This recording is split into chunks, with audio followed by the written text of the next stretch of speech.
You know the feeling. It's 2 a.m. Your body is exhausted, but your mind is wide awake, replaying a conversation from 3 days ago, arguing with it, rewriting it, then jumping to next week's deadline, then jumping to something you said 5 years ago that maybe someone misunderstood.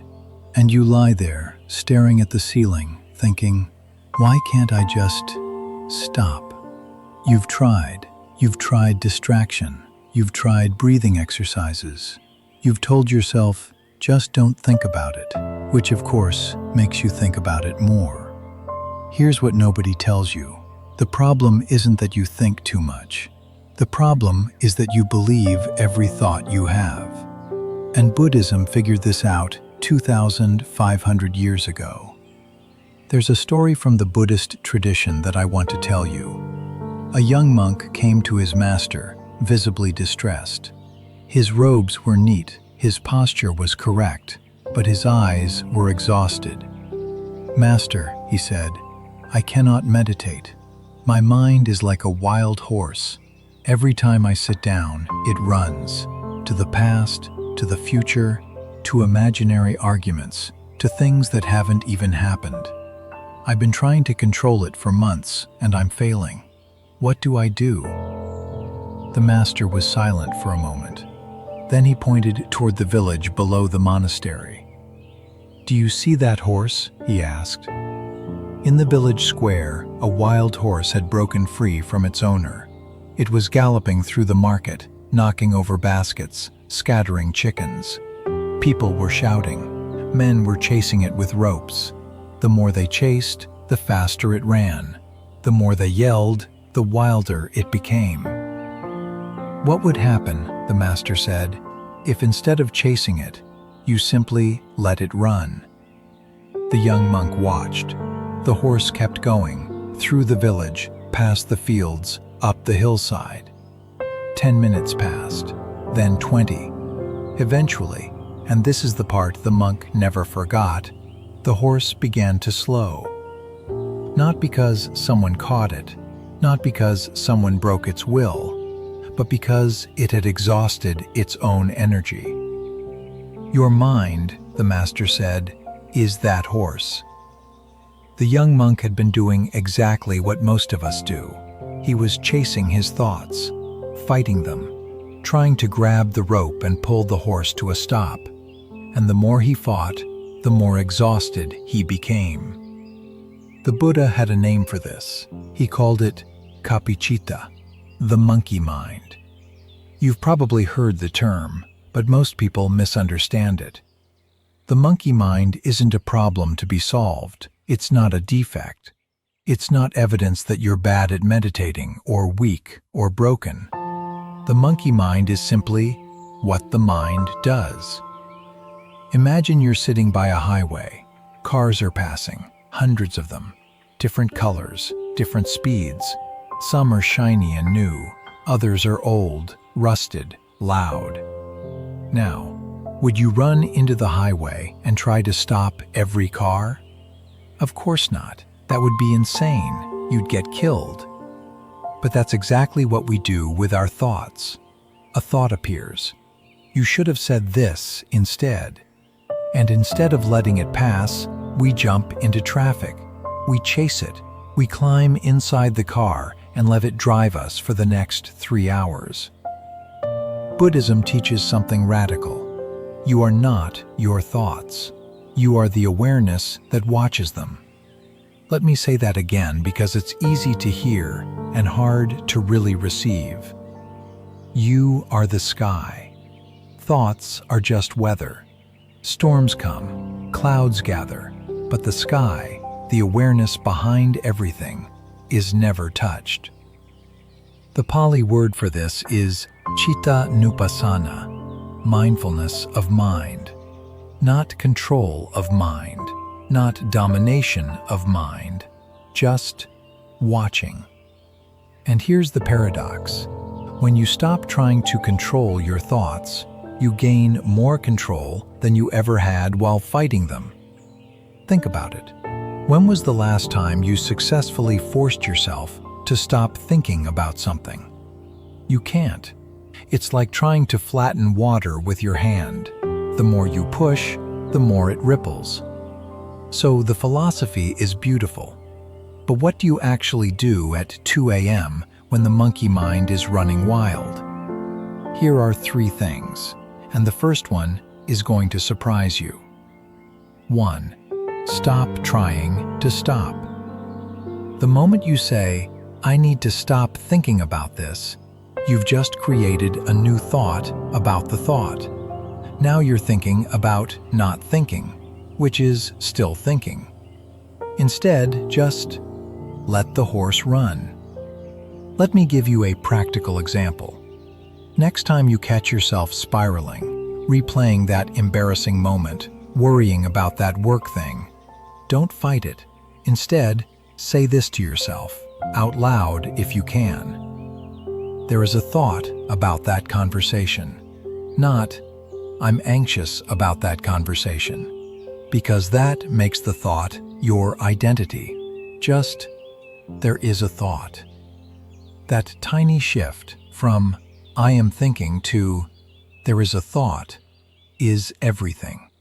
It creates a gap, a space, and in that space, you are no longer the person being chased by the horse. You are the person standing on the hill, watching it run. 2. Return, not achieve. This is the practice the Buddha taught more than any other. The word is sati, mindfulness. But a better translation might be remembering to return. Your mind will wander. That is not a failure. That is what minds do. The practice is simply this: notice you've wandered and return. Notice, return, notice, return. Every time you do this, every single time, you are training the muscle of awareness. It's like doing a rep at the gym. You wouldn't go to the gym once, fail to lift 200 pounds, and say, "Well, I guess I'm not a weightlifter." The return is the practice. 3. Name it. Buddhist psychology has a simple, powerful tool. When a thought pattern appears, name it. Planning, worrying, replaying, catastrophizing, judging. Just one word, not a paragraph, not a story. Ah, planning again. Ah, replaying again. Naming does something remarkable. It activates the observing mind instead of the reacting mind. Neuroscience now confirms this. Labeling emotions reduces activity in the amygdala, the brain's fear center, and increases activity in the prefrontal cortex, where rational thought lives. The Buddha didn't have an fMRI machine, but he knew this 2,500 years ago. Here's what's fascinating. Modern science is now catching up to what Buddhist monks have been saying for millennia. Neuroscientists have identified something called the default mode network, the DMN. It's a network in your brain that activates when you're not focused on anything in particular. It's the daydreaming circuit, the mind-wandering circuit. And in people who struggle with overthinking, this network is overactive. It fires constantly. It's like leaving a car engine running all night in the garage. But here's what the research shows. Long-term meditators, people who practice exactly what we've been talking about, the noticing and returning, their DMN is quieter, less reactive. The brain actually rewires itself. The Buddhist word for this is bhavana, cultivation. You are literally cultivating your mind the way a farmer cultivates soil. Pulling out the weeds isn't enough. You have to plant something in their place. And what you plant is awareness. There's also another reason modern life makes overthinking worse, and it's something Buddhist philosophy warned about long before smartphones existed. The Buddha talked about tanha, craving, the endless wanting for things to be different. Your mind doesn't just think. It wants. It craves certainty. It craves control. It craves resolution. And modern life feeds this craving constantly. Your phone gives you answers in seconds. Social media gives you resolution. Who's right? Who's wrong? What happened? What it means. You've trained your brain to expect that every loose thought can be tied up immediately. But life doesn't work that way. Most things don't resolve. Most questions don't have clean answers. Most conversations you replay at 2 a.m. will never have a satisfying conclusion. And the Buddhist response is not to find the answer. It's to get comfortable with the question. Let me leave you with the image we started with. The wild horse, galloping through the village, knocking things over, chased by people with ropes, and then, exhausted, slowing on its own, stopping on a hilltop, breathing. Your mind is that horse. You have spent years, maybe decades, chasing it, fighting it, grabbing at the rope, and all that fighting has done is exhaust you. What if, starting today, you tried something different? What if you just let it run? What if you watched it with curiosity, not judgment, and let it tire itself out? Because here's what that young monk eventually understood. The master was not telling him to give up. He was telling him to stop adding energy to the chaos, to stop feeding the very thing he was trying to calm. The horse always stops eventually. The mind always settles. The sky is always there, behind every storm cloud, unchanged.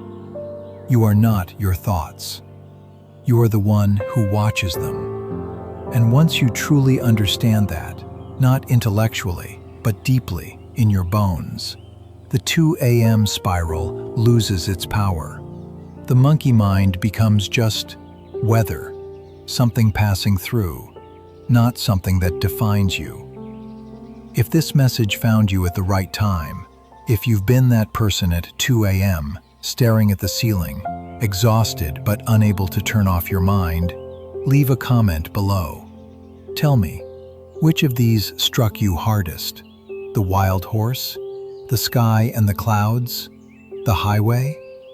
I read every comment, and honestly, your story might be what someone else needs to read today. And if you want more of this, ancient wisdom applied to modern struggles, subscribe and turn on the bell. I release new videos every week. May you be peaceful. May you be free. And may you finally stop chasing the horse.